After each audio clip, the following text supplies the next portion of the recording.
सतह समुंदर से 1038 मीटर की बुलंदी पर वाक़े 6 लाख आबादी पर मुश्तमिल सब्ज़ो शादाब इलाका जिसे बडग्राम कहा जाता है। इस इलाके की तारीख बहुत ही तवील, पुरानी और दिलचस्प है। यहाँ सिकंदर आज़म ने भी हुकूमत की थी। कभी तुर्कों ने भी यहाँ अपने कामयाबी के झंडे गाड़े थे। दुरानियों ने भी यहाँ तख्त सजाए थे और फिर सिखों और अंग्रेज़ों ने भी यहाँ हुकूमत की थी। इस वीडियो में हम आपको बडग्राम की पूरी तारीख बताएंगे, लेकिन उससे पहले आपको अपना तारुफ करवाता जाऊं। मुझे इंजीनियर रिजवान कहते हैं। मैं भी इसी इलाके का बाशिंदा हूं। सोचा क्यों न यहाँ की तारीख पर नजर दौड़ाई जाए। तो शुरू करते हैं इस अलिफ लैलवी सफर का आगाज वो 326 कबले मसीह, जब सिकंदर आज़म ने शिमाली हिंदुस्तान पर अपनी हुक्मरानी कायम की, जिसमें बडग्राम भी शामिल था। ठीक 1 साल बाद सिकंदर ने यह इलाका हिंदुस्तानी बादशाह एबेसरस के हवाले किया, जो कि हिंदुओं के शाही खानदान में से था। 2री सदी ईस्वी में सियालकोट के राजा सुलेहमान के बेटे एक असामी हिंदू बादशाह राजा रिसालू ने इस इलाके को अपने कब्जे में ले लिया। मकामी लोग उसे अपना हीरो समझते थे और आज भी वालिदैन अपने बच्चों को सर्दियों की रातों में राजा रिसालू और उसकी बीवी रानी कोनगलान की कहानियां सुनाती है।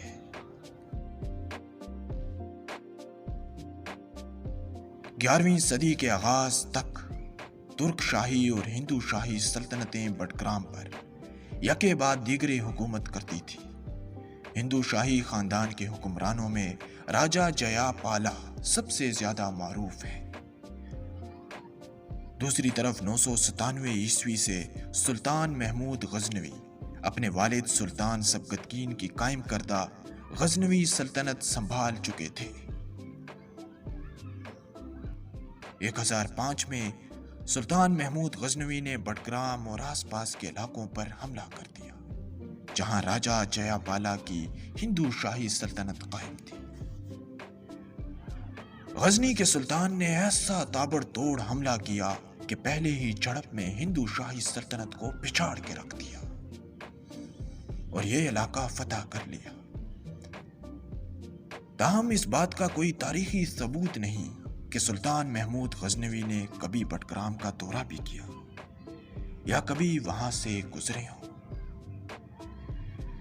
खैर, जो भी था, हिंदू शाही खानदान के जवाल के बाद 11वीं सदी में ही कश्मीरियों ने ग्लाशन की क़यादत में इस इलाके का कंट्रोल संभाल लिया। 12वीं सदी में असलात खान ने इस इलाके पर कब्जा कर लिया, लेकिन जल्द ही कश्मीरियों ने यह इलाका वापस अपने कब्जे में ले लिया। 1399 में काबिल वापसी पर मुसलमान जंगजू तैमूर ने हजारा खैबर पख्तूनख्वा में अपने तुर्क फौजियों को तैनात किया। तैमूर ने अपने फौजियों को काबुल और कश्मीर के दरमियान अहम रास्ते की हिफाजत के लिए छोड़ दिया।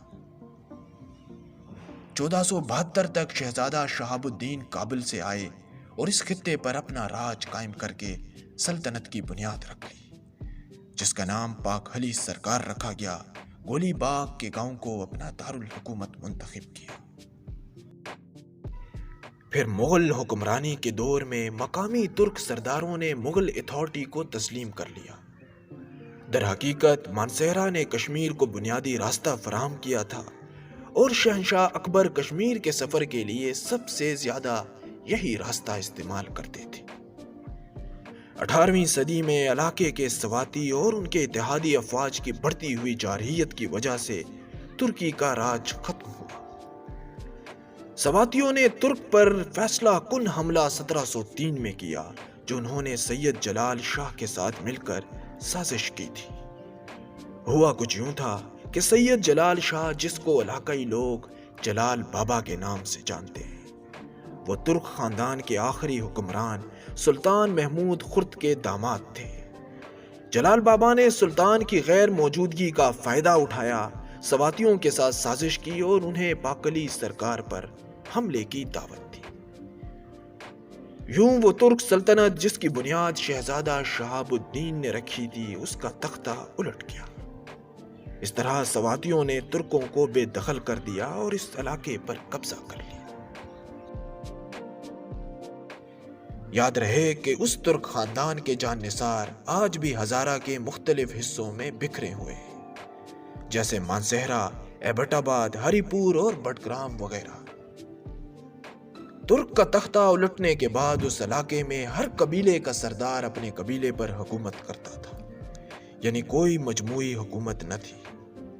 پھر جب احمد شاہ درانی نے اپنی سلطنت پنجاب تک وسیع کی تو ہزارہ بھی اس کے کنٹرول میں آ گیا۔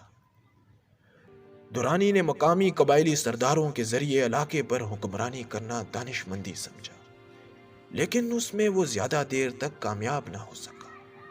18ویں صدی کے آغاز میں ہی درانیوں کی حکومت ایک دم سے ختم ہو گئی۔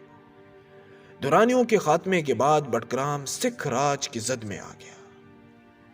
مغل سلطنت کے زوال کے بعد سکھوں نے ضلع بٹگرام پر حملہ کر دیا اور قبضہ بھی کر لیا۔ سکھوں کے دور حکومت میں مسلمانوں کو سخت پابندیوں کا سامنا کرنا پڑا۔ 1818 میں سکھ حکمرانی کا خاتمہ ہوا۔ تقریباً اسی دوران پورا ہزارہ برطانوی راج میں آ گیا۔ 1947 میں پاکستان کی آزادی کے بعد مائنورٹی میں جو ہندو اور سکھ تھے، انہوں نے ہندوستان ہجرت کر دی۔ قبائلی علاقہ بٹگرام کو 1954 میں ہزارہ میں شامل کیا گیا۔ یہ بھٹو کے دور حکومت سے ضلع مانسہرہ کا ایک سب ڈویژن رہا۔ بٹگرام نے جولائی 1993 میں ضلع کا درجہ اس وقت حاصل کیا جب اسے ایک تحصیل سے اپ گریڈ کر کے ضلع مانسہرہ سے الگ کر دیا گیا۔ بٹگرام کی جغرافیائی سرحدیں ضلع کوہستان، ضلع تورغر، ملاکنڈ ڈویژن کے ضلع شانگلہ کے ساتھ ملتی ہیں۔ یہ تو تھی بٹگرام کی پوری تاریخ۔ اس میں ہم نے آپ کو سکندر اعظم کے دور سے لے کر بٹگرام کا ضلع بننے تک کا سفر بتایا۔ میں اپنی نئی آنے والی ویڈیوز میں یہاں کی ثقافت، رسم و رواج اور موجودہ حالات کے بارے میں بھی بتاؤں گا۔ اگر آپ اس طرح کی مزید تاریخی، حیران کن اور معلوماتی ویڈیوز دیکھنا چاہتے ہیں تو ہمارے یوٹیوب چینل آرزین ٹی وی کو سبسکرائب کریں اور گھنٹی کے نشان کو بھی دبا دیجئے تاکہ مستقبل میں آنے والی ویڈیوز آپ آسانی سے دیکھ سکیں۔ Thanks for watching. ملتے ہیں نیکسٹ ویڈیو میں۔